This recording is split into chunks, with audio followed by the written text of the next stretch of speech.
Hello, everyone. Hello. So we're going to start this event. Thank you all for coming. I want to thank everyone for coming and welcome. I'd like to thank you all. I'd like to thank the President and Provost for coming here, for taking some time to talk to us. Faculty, administration, staff members who are here to help out, students who submitted questions online or are here in person. Thank you all for coming. Thank you for making this event a success. It's not a success yet, but I predict it'll be a great success. I'd like to point out that this event is being videotaped by IIT Online. This will be used for viewing later for students who couldn't make it here or for reference afterwards. It will also be in our YouTube channel and our Facebook group, so join our YouTube channel and like us on Facebook. Shameless plug there. In order to cover all the topics, we have set a topic discussion limit to 7 minutes. If we discuss all the topics and we still have time at the end, we can go back to the question, but since we have a lot of submissions this time, we are limiting every discussion to 7 minutes total. So I suggest you all to please be direct with your questions. Lastly, I would like to thank the events committee of SGA, so Jeremy and his group, for setting up this event, getting us food, and getting us a great place to meet. Thank you, Jeremy. And I'll go ahead with the first question. So I'm going to open up I'm going to start by speaking out the questions that were submitted online, some of the quicker questions, and then we'll open up to the floor after a few minutes. All right? And the floor, you can ask your questions by coming up to the mics over here. The first question is, what is happening with the main building? Did we sell it, or is it becoming on-campus housing? Okay. So main building is a very interesting situation that about a year ago we had the idea that since we were not in a position to renovate main building and bring it back to useful status, that we would try to find a developer who might be able to do something with the building that would fit with the university. And we weren't sure we'd find anyone, but actually we've been very fortunate, and about 3 different people were interested in one we're working with. This person would take over the building on a 30-year lease. We would still own the ground that it sits on, but they would take it over for 30 years. They're hoping to redevelop it into micro-apartments that would be for rent, either to students who wish to pay that amount of money to stay on campus, or to young professionals. Their viewpoint is that they have taken this model in different parts of the country, Pittsburgh and other East Coast cities where there's a university, where there's good relationship between the downtown area and the university, e.g. there's ease of transport. They really like the fact that we have the Green Line, the Red Line, the Metro and bus service, and they think that this is a viable business. So they will completely renovate the building. At the moment, one of the major issues is that the building's unsafe because the roof has moved and it's not actually sitting correctly on the building, and the roof is a structural part of the building. Unless something was done about that, we'd have to take the building down eventually, because we have no funds to actually redo the building. So this is a phenomenal solution, actually, that will have main building, hopefully with its roof line back to the way it was many years ago, e.g. 2 towers rather than 1.5 a tower, and it will be a functioning building. So this is win for everyone. I'm really happy as president, because I've been very concerned that since there's no life at night there because that building is empty and Machinery Hall across the road is also empty, that it's a little dark and foreboding for people going to the Red Line if they choose to go that way, just because it's so empty. Not that we've had any issues there, but it just seems rather dark. So this way there'll be life there, there'll be light there, there'll be people living there, and I think it will bring a lot of benefits to the campus. Do you have a follow-up question? Yeah, is there a stipulation on when they need to have that online, the housing open? No, the biggest issue we're having on when they would like to do it as soon as possible. We would like them to do it as soon as possible.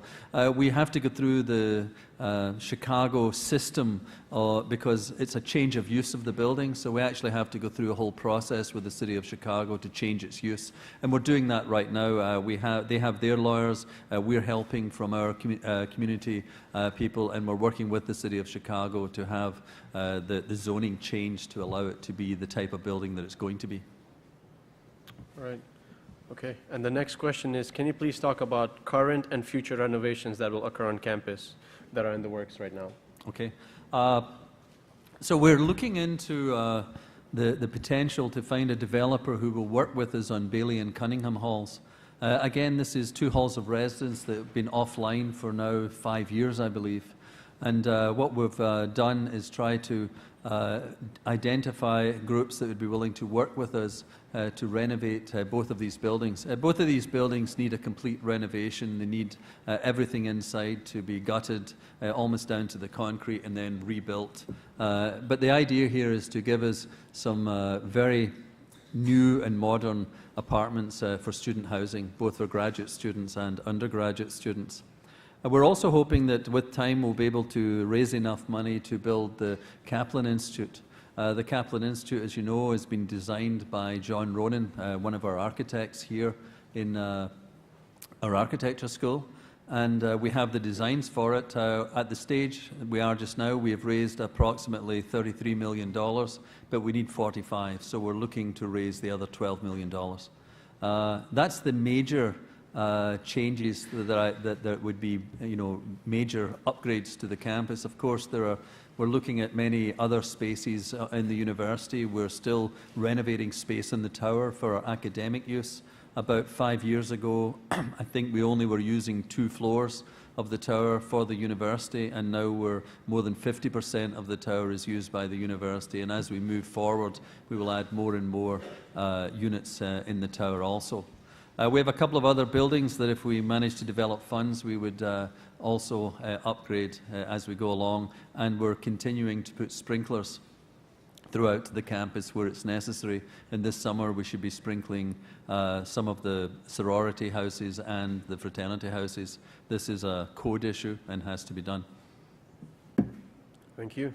The next question is, how is Illinois Tech interacting with Bronzeville, and can we as students aid the improvement of the area surrounding the school? Yes, we have a very good relationship with Bronzeville. Actually, we have a group that discusses with the residents of Bronzeville potential improvements. There's discussions going on with the local person who's in charge of, with the alderperson, Pat Dowd, on what improvements are happening in the Bronzeville area.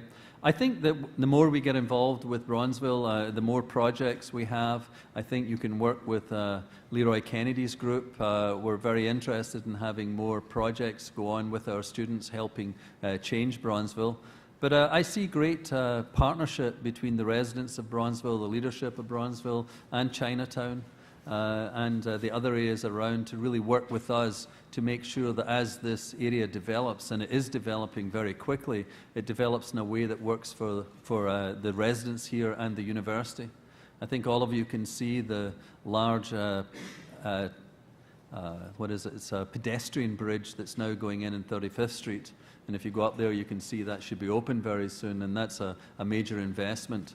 We're all waiting to see what's going to happen with the old hospital site that the city built when they thought they were going to have the Olympics, and now there's talk of a major renovation there. We're aware of plans for more than $1 billion worth of investment in this region in the next 5 years. So we're going to see amazing changes to this area, and we're fully involved. As I said, Leroy's involved all the time with everything that goes on in the townships around us. David Baker and Jeannie Aarons have been involved with the city in discussing these things, and it's in our interest and in their interest for us both to work on this together. If I could also respond, currently there's actually a campus planning committee working on thinking about how Illinois Tech sits in the region, and we are defining what that region is. If there's architects in this room, you know that there's a studio that's actually looking at this and taking input from student communities, from Bronzeville, from Chinatown and beyond. And Bruce, if you're okay, maybe you could describe some of the things that we're beginning to talk about. There are representatives from many, many units across the campus, as well as we're sort of tapping into some of the brilliance of our own students. So.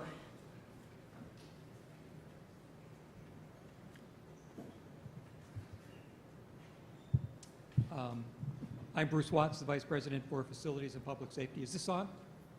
Yeah. Can you hear me? Okay, great.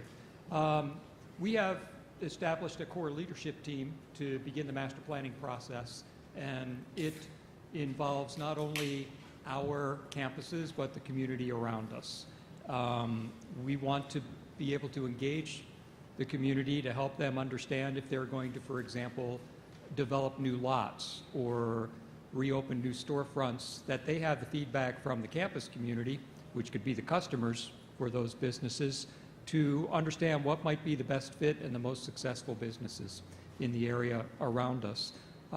We actually have multiple perspectives represented on the team, from Joe Hakes, the Director of Athletics, through our academic side of campus and student life, as well as research and community affairs, to help begin to think through what is this campus going to develop into in the next 1, 5, 10, 20 years, thinking really long range beyond the current capital projects that the President talked about. Some other themes, mixing living and learning.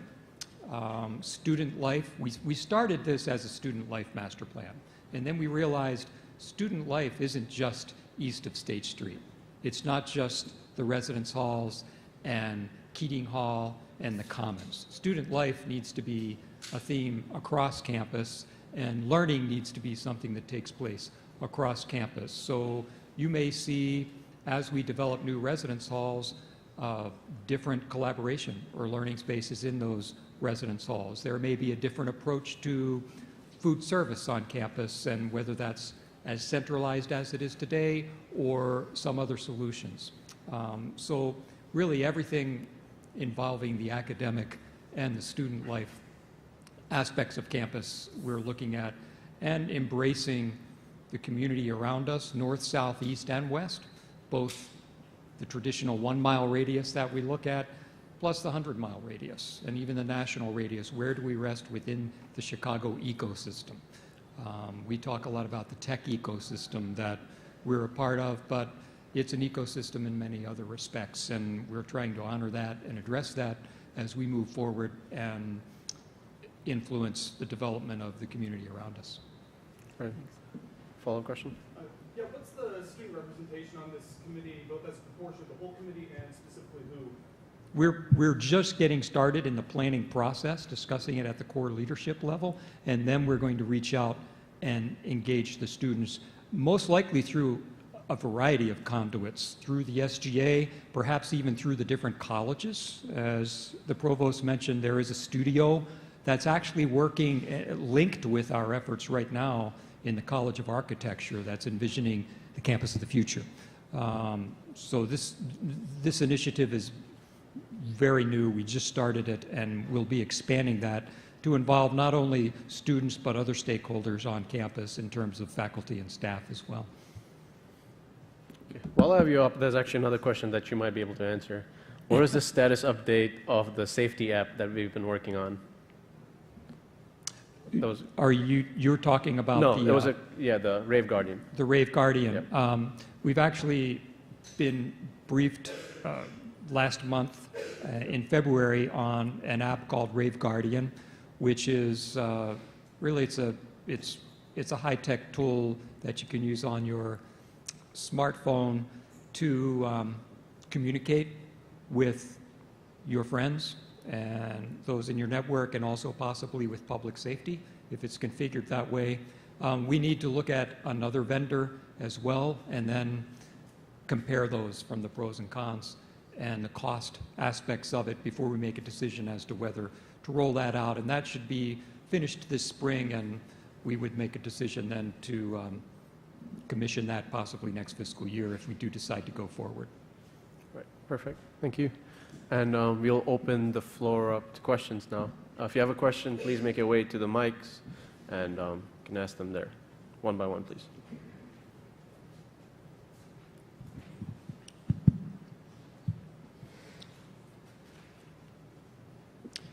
Hi, my name is Corey Hornbeck, and I fully support undocumented students and allies.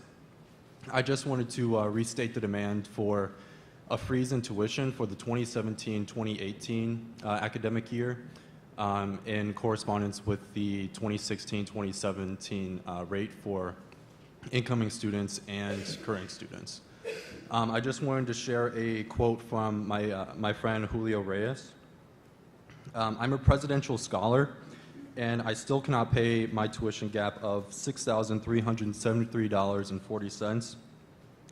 Now that tuition is going up 2.5% the next year, I'm afraid that I will not be able to return back to pursue my degree in architecture. So, as we're speaking right now, there are students that are taking a leave of absence to work for this gap. Right now, there's a student waiting tables. Right now, there's a student making the decision not to return. And right now, there are dreams that may not come true because of this tuition increase. I also want to state that I support this demand because it affects undocumented students and low-income students the most. And this affects my friends as well. So this isn't really a question, but I just wanted to get your stance on this. Well, thank you. I appreciate your viewpoint, and I understand that in certain cases, tuition increases can be problematic for people. We have a process by which anyone can go and discuss with our financial aid people if their system has changed and whether they should receive more aid or not. But there is a process to determine how much you should actually be paying at this university based on the financial need that you have. And that's individual. It's not group-like. And issues of financial aid are issues of the person and can only be discussed by the person. Thank you. Okay, and just one more thing. I'd like to bring it to attention that for the students who will be future alumni and who will possibly give back to the school, I think it's important to take into consideration all of their sort of feelings and thoughts on tuition increase, especially if they're coming from really great high schools that admin are looking at to get new students, because if that resource cannot be dependent on, then I feel that IIT won't have any dedicated students in the future. Thank you. Thank you. Thank you.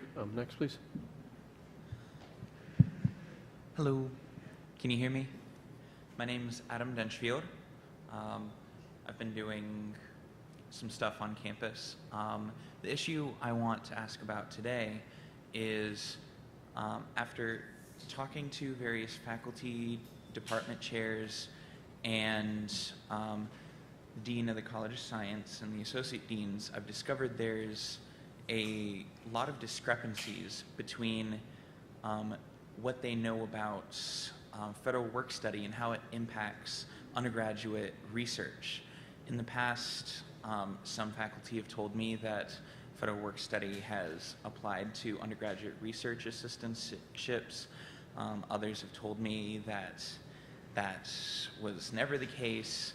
Others have told me that, like, department chairs and the associate deans, they're not sure what the rules are for federal work study in being applied to undergraduate research.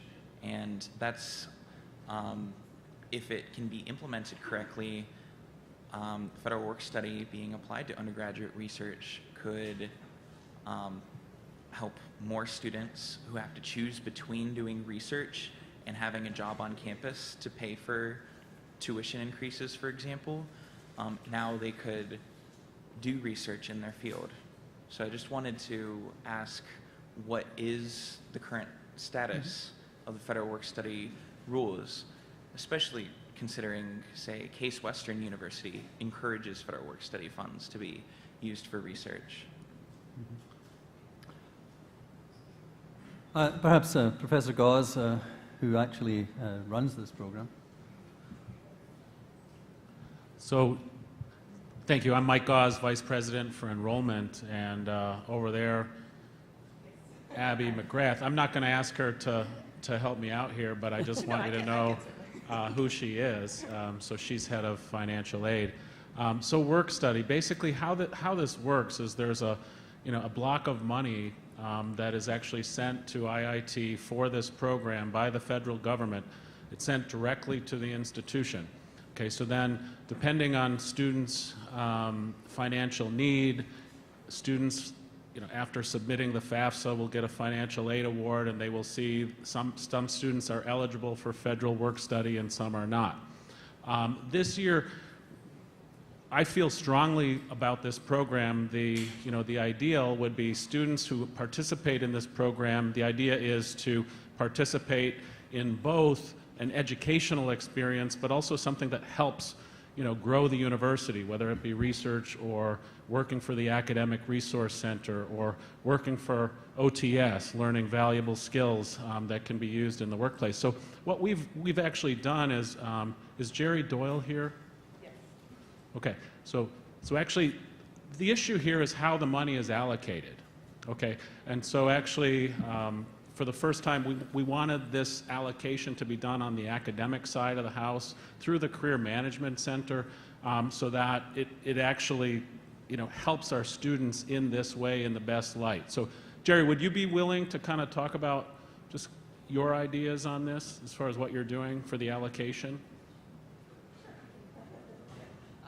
Yeah, so in addition to what Professor Gause said, I would just add that work study is a very limited amount. The amount that we're allocated by the federal government is far smaller than the amount of students or positions we can provide at the university.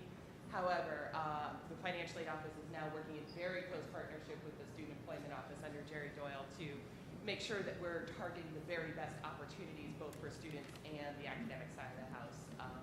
And I'll leave it to him to explain a little more about plans for the future on that.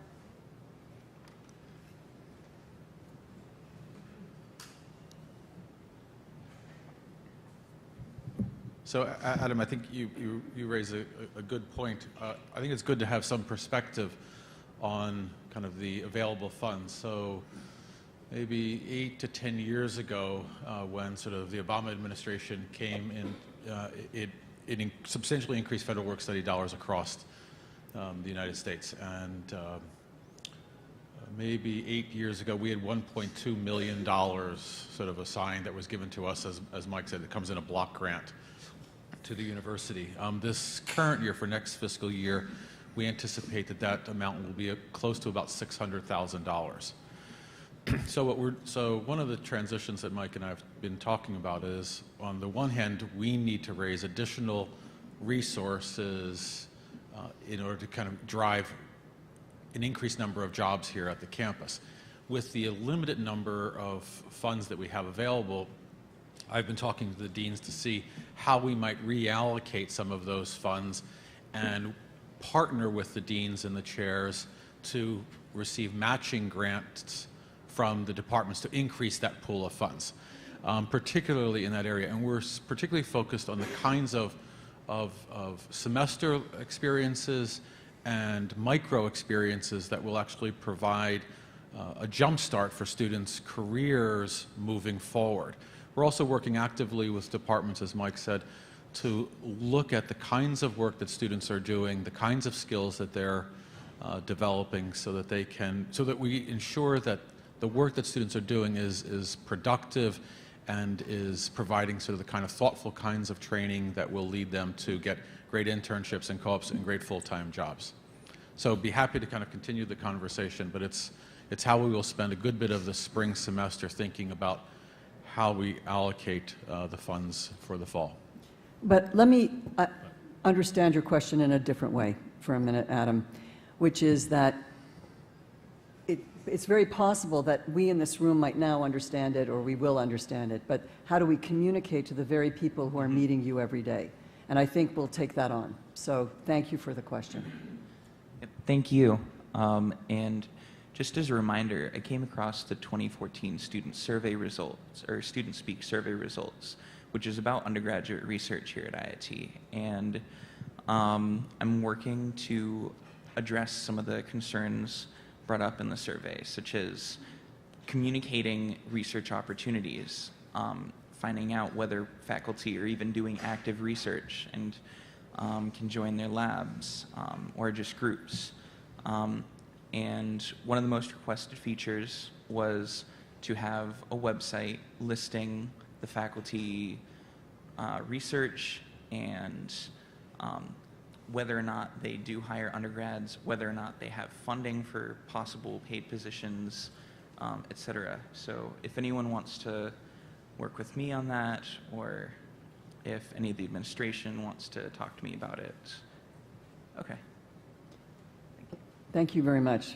And thank you for that work. Thank you, Adam. Next question, please.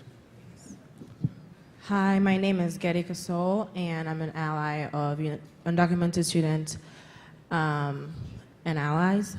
And I would just like to, for a second, recognize my peers on my right. They've silenced themselves today, but they're presenting you with things that have been said to them by various faculty and staff at IIT.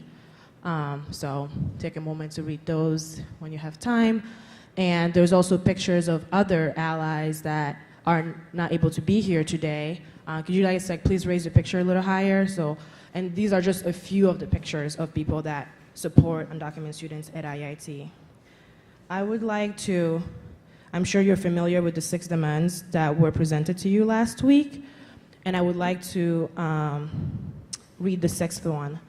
We demand by fall of 2016 that IIT uses the direct input of undocumented students to create the position for and hire an associate director of minority outreach and undocumented student initiatives to work under the supervision of Larry Kennedy, VP of Community Affairs and Outreach, modeled after the undocumented student liaison position at the University of Illinois at Chicago, UIC.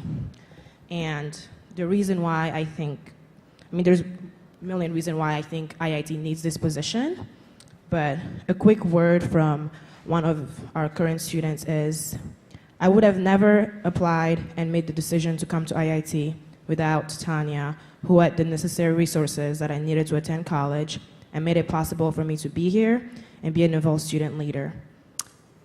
And if for some of you that don't know Tanya, Tanya is a career coach, but she's taken it upon herself to also reach out to minorities and undocumented students and providing them with resources that they need. I myself I'm not undocumented, but this woman has treated me like her daughter. She has offered to fly back to Central Africa, Congo with me, just to support me. And so maybe you don't believe that she needs to be in the position, but this position needs to exist. Students needs, she's leaving now, but students need somebody like that. And just to stress my point a little more, yesterday you sent us an email, and one of the sentences, like the second to last, says, as we become an inclusive community, I ask everyone to be more sensitive to the impact of their words and those around them. Again, if you read things that faculty and staff, not students, faculty and staff has said to undocumented students at IIT, it's quite gruesome. So I think that this position will help with your vision for IIT. I think this would be a really great improvement to the IIT community. And I would like to hear your response to that. What do you think? Okay, well. Oh, sorry. I have like 20 letters for you.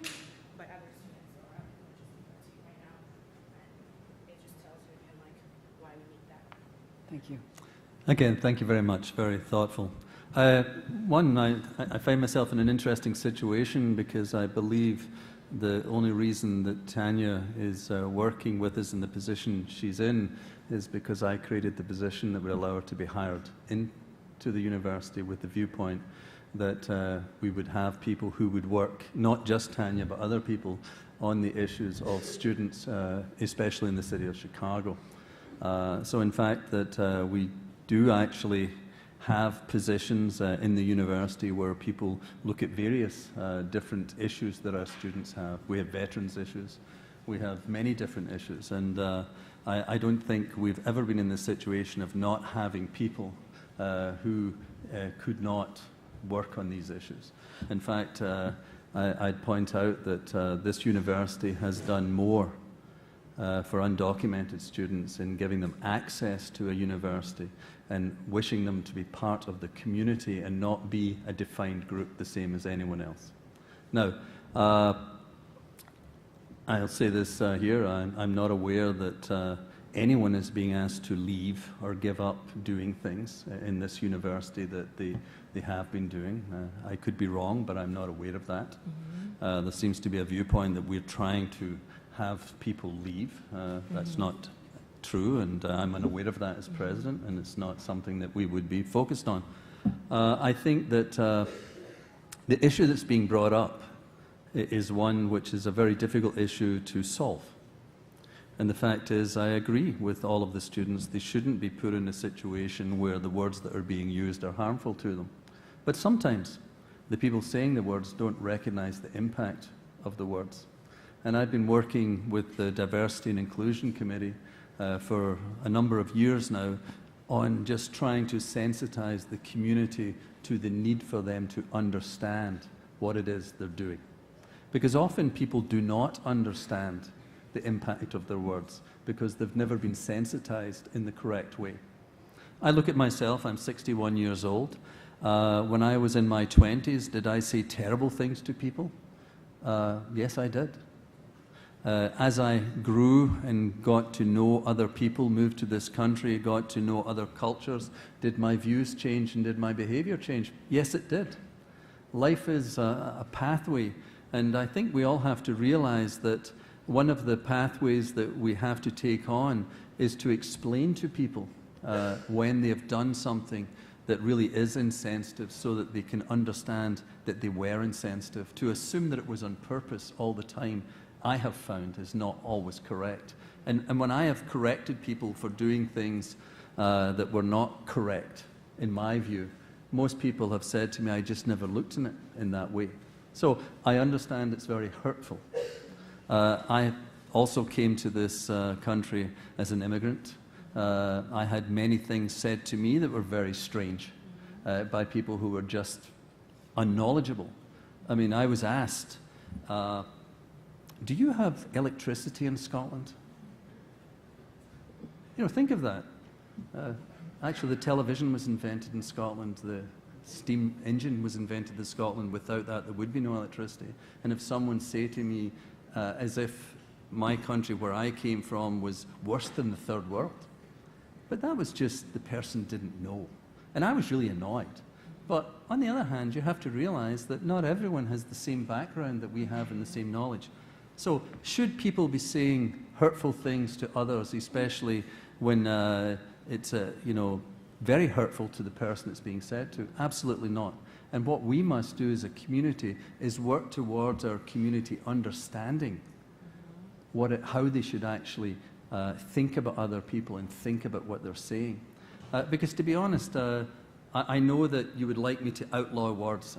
I'm never going to outlaw words. I mean, I don't mean you personally. I mean, let's say that they're in the actual demands that were given. Was a request to outlaw words. I can't do that. But what I can do is I can work with everyone towards us becoming a community that respects. I think my words, first and foremost, is what I wrote in my latest update, is I can work with everyone in order to make us a better community, a more thoughtful community, by highlighting from my position and asking all of my people to really start to think about this, to talk to each other. We can think about, and we have been working with our Diversity and Inclusion Committee on some training that could be had for everyone, because this goes across all groups. I mean, there is no one group actually does not have issues. I mean, we have issues. I've had terrible things reported to me from our international students that's been said to them by other students, by other staff, by faculty, and I could go through every group that's mentioned, and everyone's had something incredibly insensitive, insulting said to them. All we can do is work as a community by talking about it openly in this forum, for example. By you bringing it up is very good. And us actually stopping people when they do things that are incorrect and saying, I'm sorry, that is not how we treat one another here at Illinois Institute of Technology. Do you understand that that's really hurtful, embarrassed, whatever? And I think that's the community we have to become. And a community that does it in a very friendly way, not in an aggressive way. And we teach people to become the members of the community that we should have. I want to continue on something, because I don't think Joseph Orgel is here, but he's the president of the University Senate. You're not here, right? So I spoke with him, and a couple of months ago, the Senate started to draft a statement basically based on the first and foremost email that came out. And I just want to read it to you because I think you're bringing up, again, something that just came up. How do we get our entire community to actually activate in the way that you're asking us to? So he wants me to say this caveat: this is not totally accepted. Some of it's being wordsmithed so that the Senate doesn't say, well, that's not exactly what we were going to say. But this, I think that it captures what they are saying. So basically, given recent national public discourse that has disparaged those perceived to be minorities and have proposed outrageous and even unlawful policies to discriminate against them, and whereas University President Alan Cram in his November 20th, 2015 University Update reaffirmed that at this university we strive to have a diverse culture of unity, inclusivity, equity, and respect, my expectation is that everyone in our community should treat one another with respect and dignity regardless of gender, race, background, country of origin, religious affiliation, immigration status, orientation, or any other such descriptor. Furthermore, the IIT Illinois Tech faculty observed that a culture is strengthened by its diversity when it is not merely ignored or tolerated, but acknowledged in open, respectful discourse and cooperation. Therefore, be it resolved that the Illinois Tech faculty is committed to welcoming students, faculty, and staff come and live, study, and work together in a community of abiding mutual respect and friendship. And this faculty is unwavering in this commitment. And I think that given that this is coming fundamentally through the faculty voices, and I already said I would out her, but Gayatri Tiwari is on the university faculty senate. Sitting there, there's a vehicle for our students and faculty to work together and make this happen. And we could lead in this, and I think that's critical. Tanya, can I just, I think, great answer, but I think you missed my question a little bit. So you first said that nobody said anything about leaving. Nobody forced anybody to leave. I agree. I never said that. Another thing, you said that there is apparently this magical person at IIT that undocumented student can go talk to.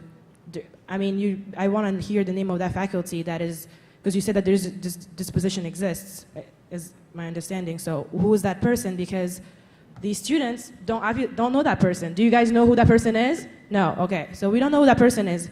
And like I said, it's not about this, this specific person has to be Tanya, no. But we want someone that undocumented student can go talk to. And I agree, like I'm from Congo, a third world country. And people have asked me some ridiculous questions. But today, I'm not going to talk about those because it's not about me today. It's about undocumented students. It's just because we're saying that they are struggling doesn't mean that other groups are not struggling. And, ASO, African Student Organization, when we have our events, then I'm going to talk about the stupid things that people have told to me. But that's not, that's not the point. So I guess my question is, do you think there should be a position, and I agree, like, oh, one more thing. Your diversity committee, who's on it? I don't know. But one person that I think should be on it is Lynn Meyer. She is an intelligent woman that has a lot of experience with diversity and inclusion and interfaith on this campus. She's not on it. I'm not even sure who's on this diversity committee. And maybe they're great people. I just don't know who they are. So, give us names that these students can go talk to that are going to be inclusive, that they're not going to tell them, why don't you just become legal or something like that? Give us names. So that was more of my question. And I don't think that you're trying to make this school less diverse, but I guess let's tackle like the actual question. Is there going to be a position open for somebody that undocumented student can say, I have a problem today, I'm going to, like we say, go talk to Tanya? Is there going to be an official position with a name, like a person's name on it, not just like a diversity committee that we don't know anybody on? Well, I want to explain that Diversity and Inclusion Committee is a committee that's working from many, many agencies at the university. But perhaps, Jerry, can you respond and what actually happens in your office and who is actually available for the students that they're talking about? I'm just going to point out that this Mr. Doyle's note is the last note, and then we can continue this conversation later, but we've gone over 10 minutes. So. Thank you. So in terms of this work, so if we go back 10 years ago, sort of the first set of undocumented students that we worked with were from Eastern Europe, West Africa, and China. And there's a young woman, Christy Drescher, who was here, and she was in the admissions office and began to sort of take up this work at the university. But she took it up with her colleagues in the admissions office, in the financial aid office, in the bursar's office, trying to build this community of awareness at the university. Because what we've tried to do is two things. Is we've tried to have people involved, and then we've tried to build capacity across the university among our faculty, among our staff, and among our alumni. Christie's work and the work of the university was successful, and we began to sort of think about how we could be more inclusive in the city of Chicago. And at that time, Tanya was leaving a position at Benito Juarez, and I had an opening in the office, and then we so we hired her into the office both to work with the Chicago Public Schools and to also work with undocumented students as well. So what we've done is we've begun to, again, sort of further the capacity and the intentionality of everyone across the university. Now, 2 years ago, sort of the provost asked Professor Gaz and I to sort of begin to sort of share in our capacity of our work, right? So what Tanya and I and the entire team in the career services began to do is to think really well about how do we help student success upon their arrival at the university, through their placement, and into becoming alumni. And then sort of with sort of Mike and the colleagues in the admissions office, we began to sort of continue to build our outreach efforts as well to support that. So we wanted to be exceedingly strong at the beginning of the funnel and exceedingly strong at the end of the funnel. And that's beginning to work because we're now identifying companies in the Chicago area who are raising their hands as being DACA friendly, who are beginning to provide internships and full-time positions for us. And that's the piece that we need to do. So we need to think hard about being great at the beginning, great through, and great outward. And that's kind of what we've been doing over the last couple of years. And so the energies that we have been consistent and inclusive and throughout the entire community. So we're trying to solve for the whole piece. Thank you. Thank you. For the interest of time, we'll go to the next question, and then we can continue this conversation later. Can we, before the next question goes, can we have Tanya speak on this issue? I don't think all of the sides have really been addressed here. All right, I'll let her. I just want to say that I have been here at IIT during hiring me into admissions, and I didn't have the official title till a few years back to the Tasti office as an undocumented liaison. I have recruited many students to come to the institution, both undocumented minority, and I've developed a great relationship with the students, and we wear many hats as staff and faculty here at the institution. But I knew that when I came back from maternity leave from having my twins, we came into career services, and it's still in my title. But this is really a full-time job, and I cannot do that to the capacity level, but in regards to making that end, following them through retention and improvement, but then also making sure that they graduate and there's job placement for them. So that's my role now. But it is, again, we wear many hats, but it's something where I specifically wanted to receive a promotion or stay working with this specific population. I knew I wasn't in admissions anymore, and now I was in career services, and I made the decision myself to pursue a position that offered me this opportunity, and that's why I started interviewing for positions, and because of the budgets in Illinois, I am looking at a position at UIC. So that was my decision because I did it, and I know I had to notify the students to make them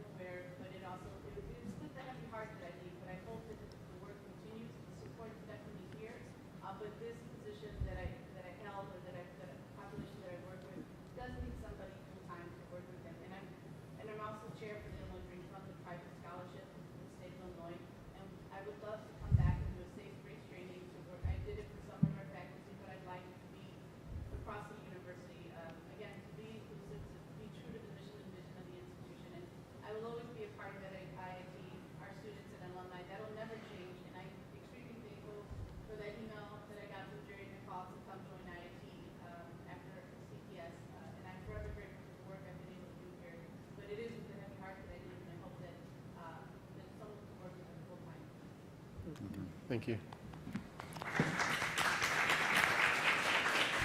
So I think the answer to the question is, will there be people with the role that Tanya has had to actually interact with the various different student groups in this way? The answer is yes.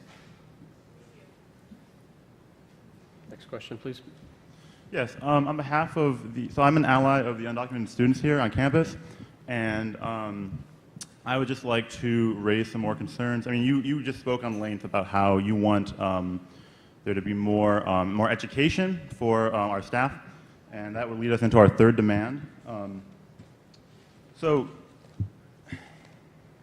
one of our anonymous students. So everyone in the back here has experienced discrimination and harassment from someone in their time here at IIT. One of our anonymous students had said that, and I quote, "I am no longer pre-med because my advisor did not know what undocumented was and what resources were available to me, and made crude jokes about having friends who worked in immigration and custom enforcement. We are tired of carelessly being sent around to multiple departments, seeking answers and not receiving the appropriate resources that we desperately need." Right? So everyone here is experiencing this kind of harassment. So the third demand that we had for you was, we demand that Illinois Institute of Technology create and enforces comprehensive awareness and inclusion curriculum regarding the undocumented community throughout all campus departments, which would be mandatory for all faculty, staff, and administration for fall of 2016. And the curriculum would be vetted, maintained, and overseen by a board comprised of USA's president, representatives, and representatives from the Student Access, Success, and Diversity Initiatives at Illinois Tech office. So is that a demand that you comply with?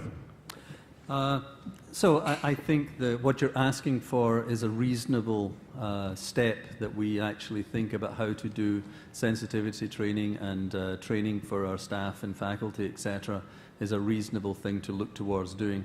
I'm not sure what a curriculum means here. By the way, faculty are the only people who can develop curriculum in this university. So I don't think your demand that your group is going to oversee anything is possible, because that's not how a university runs. I think that we are already working and have had sensitivity training in various different issues with faculty and staff, and we're working towards this. In fact, it's not possible to have everyone done before So will you or will you not, I guess, work towards us having some kind of a undocumented sensitivity training for all of our staff members?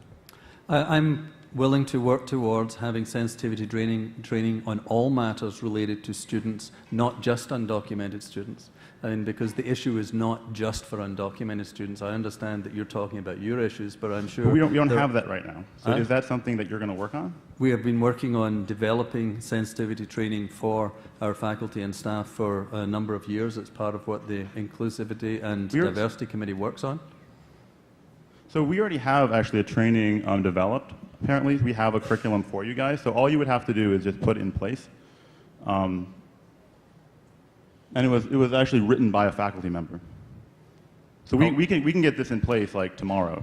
Well, you can certainly send it to us, and we can have the groups that look at these things look at it and see if it's appropriate. I have no idea what this is, and I wouldn't be the person that would decide whether this was appropriate or not. But we will certainly look at what it is you wish to send to us. Okay. And I would also just recommend that we engage the University Faculty Senate. That's also a leadership group, like many of the leadership groups here, and see if we can work this together. So we'd love to see this. Please send it to us. Many, many universities are grappling with this, and there have to be multiple eyes on it. What works, what doesn't work. But I understand you want actual answers right now, and we understand. But I think there are also processes, and we want to make sure that this entire institution feels like a welcome and inclusive place for multiple groups. Something just came up a few moments ago.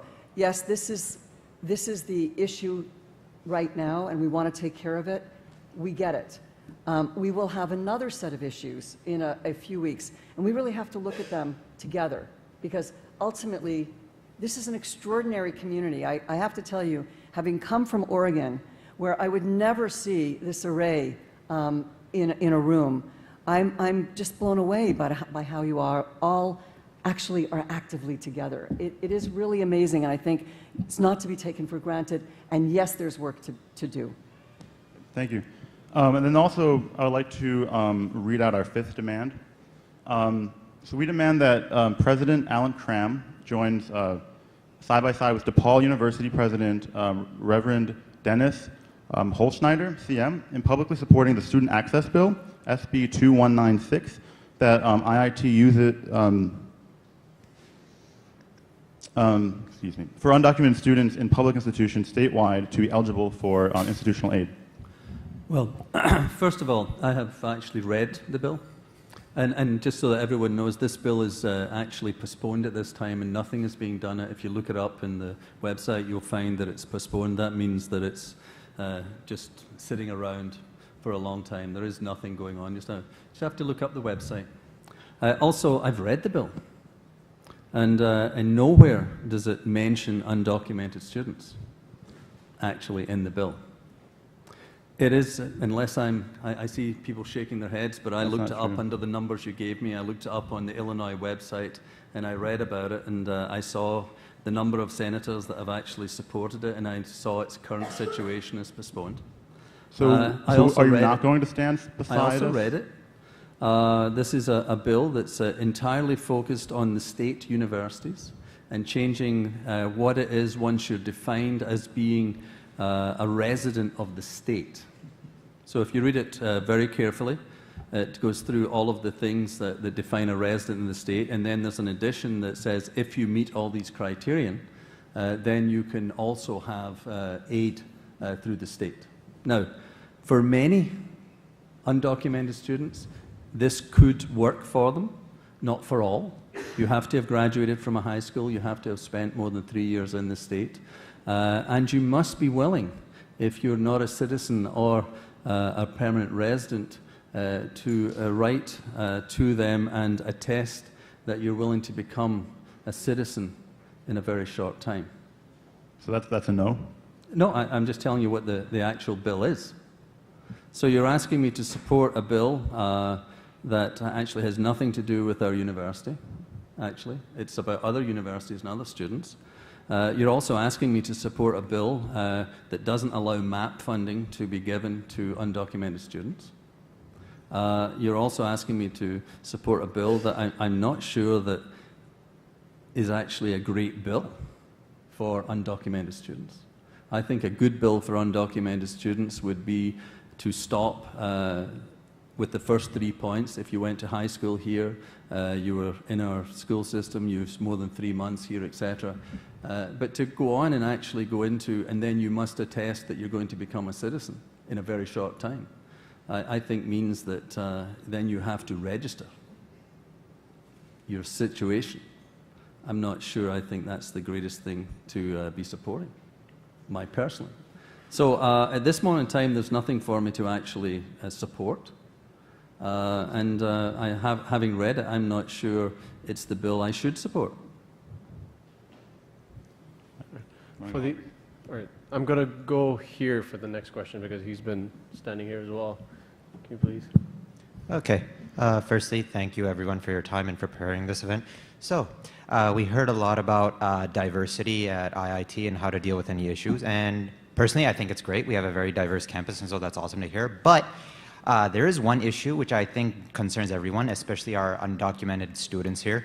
So I'm about to graduate, and so I've basically been through this whole education system, and having traveled a lot, and I've also talked to fellow students about this, and they're also kind of disappointed by this too, is that when we take our classes, in our textbooks, in our teachers, basically when the history of science and engineering is talked about, there's very little actually talked about how scholars outside of Europe and the United States have actually contributed to this. Like, if I was to ask anyone in the audience, could you name a single, for example, ancient Chinese mathematician? You probably can't. But you can name European ones, Plato, Aristotle, Galen, etc. Can you name any famous African scholar who was involved in geometry? I have actually asked these questions to people who were raised in Africa or China, and they literally don't know the answer. To me, that's concerning, because if we claim to represent diversity and people don't even know what their own heritage is, that's a bit of a disappointment. especially for our undocumented students. There are undocumented scholars. I'm really sure that there are, and they have a right to know who they are. So one thing that I'm concerned about is that in our classes, our faculty, the textbooks too, but that's probably too much to ask for, but our faculty at least, when they explain these engineering concepts, they should at least say that it has a rich history. Science is not a monopoly. That when Calc 1 students learn calculus, they should learn that Newton did contribute to calculus, but it also has a history in Japan, in India, in the Arab world. It's not just centralized on one people, because as a diverse campus, students should know that science belongs to the whole world. It's not just belonging to one place. So I just want to know, how would you like to tackle this issue? Well, I have to say thank you for really an extraordinary set of comments, and I would be delighted to tackle this issue. So I think there are the way to do this. I would love a group of you to come together, be invited to the University Faculty Senate, and let's start this discussion. I will tell you that nationally there are curricula. I just personally, in developing slides in architecture 30 years ago, where based fundamentally there was one sort of Eurocentric model, Western culture, male-dominated. We only saw a single message. A number of people developed curricula, textbooks, slides, etc. Has that actually permeated the larger educational culture? Certainly not enough. So I think this is something extraordinary to take on, and we're going to do it one piece at a time, but I would love to develop, maybe through the SGA, let's put a group together. Love to work on that with you. Thank you.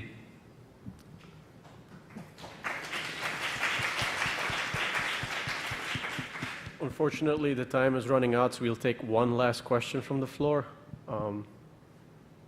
You. My name is Gabrielle Henderson, and I'm an ally for undocumented students. And I'd like to just reiterate our last demand.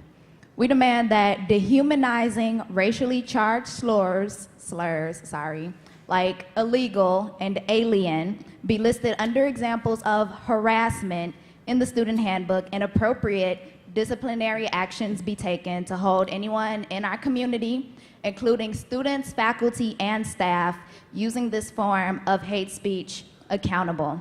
As an example, I would just like to tell one of Agla's story. So, fall 2013, BME academic advisor Vincent Torito, also director of the Pritzker Institute for Biomedical Science and Engineering and endowed chair, BME professor, said, while chuckling, "Oh, you're one of those illegals." So basically, my question is, if an advisor wouldn't dare call me a nigger to my face, what makes it okay to call Agla illegal to hers? The racially and ethnically charged slur was created by a eugenicist, John Tanton, 3 decades ago to fuel political divisiveness. The slur itself isn't used when interpreting and applying immigration laws because it denies due process. So why should it be used in an academic or social setting if not used in a political setting? Agla was a freshman student disclosing her status to seek out resources from an advisor, and this single comment brought her back to all the trauma and hopelessness of her past. It set the tone for her experience at IIT, and incidents such as these are not common. And if you don't believe us, you can read some more comments from staff such as Vicky Tolbert and Dr. Chong on our banners. President Cram, I do urge you, go read these banners, read these signs, and you'll see what your faculty and staff are saying to people. Undocumented students cannot seek out help if their identities are neither valued nor respected, especially now. Well, I think the issue is not to have words defined in the student handbook that one cannot use. The issue is when these things arise, we have processes by which you can complain. And in complaint, we can then go through a process to see what can be done. If there is no complaint, there's nothing can be done. We do live in the United States. we do have the First Amendment to the Constitution, and whether we like it or not, it's not in our Constitution. There is no constitutional amendment against hate speech, and this has been actually affirmed by the Supreme Court. Now, what we want to do is make sure that we hold people to a higher standard than that they can say anything they want with no retribution. I think what we have to do is when things happen, someone has to complain. We have to go through a process, for example, through the student handbook or by meeting with the provost and work out how we handle the instance when it happens. Because there has to be due process on these things. We have to understand why things happened. People have to understand what it was they did that was incorrect, and then we have to decide if there's going to be retribution of any kind at that time. I don't see, actually in the handbook at this moment in time, we do not define any words. We have an anti-harassment situation. So if anyone feels they have been harassed, they should come to Katie if it's a student, and we will work through the issues that way. So I don't think it's correct for me to decide to ban words that people cannot use. I'm not asking you to ban words. I'm asking you if you agree that words such as alien and illegal can be classified under harassment. Like if somebody comes up to me and calls me a nigger, I can report them and say like, oh, I was racially harassed at school. But some people still think saying illegal and alien are okay, and I want undocumented students to have the same amount of protection that I have. Well, in the same way that the word that you used, which is a word I cannot use and would not use, is not mentioned in our handbook. What we would do if that happened and you came and complained, we would go through a process of harassment or whatever the process is correct for that. In the same way that if we are in the situation that we feel that the use of certain words was done in a manner to demean, harass, whatever, then we would handle that at that time. I want to be clear, we do not take this lightly. And so we will read these words, and I think what President Cram is saying is, if you ever feel you're in a hostile environment, we do need that reported so that we can act. Maybe Katie, you can talk about what is the exact process by which you would do that. And if you don't feel that you're being responded to appropriately, then you know who to come to.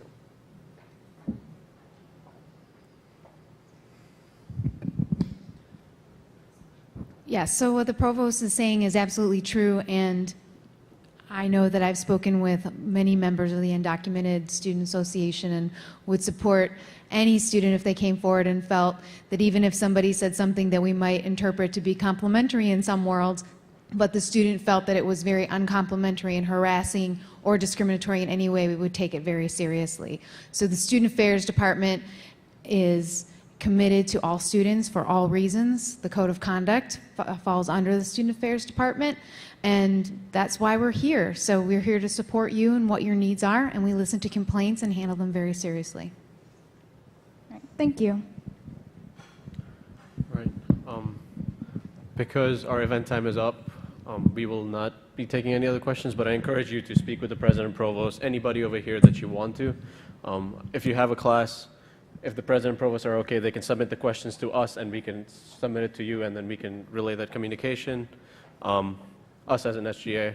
And thank you all for coming. There's still free food. If any of you are on Free Food for Hawks, please post it online so other students can come and take some food as well. But thank you all for coming here and answering questions.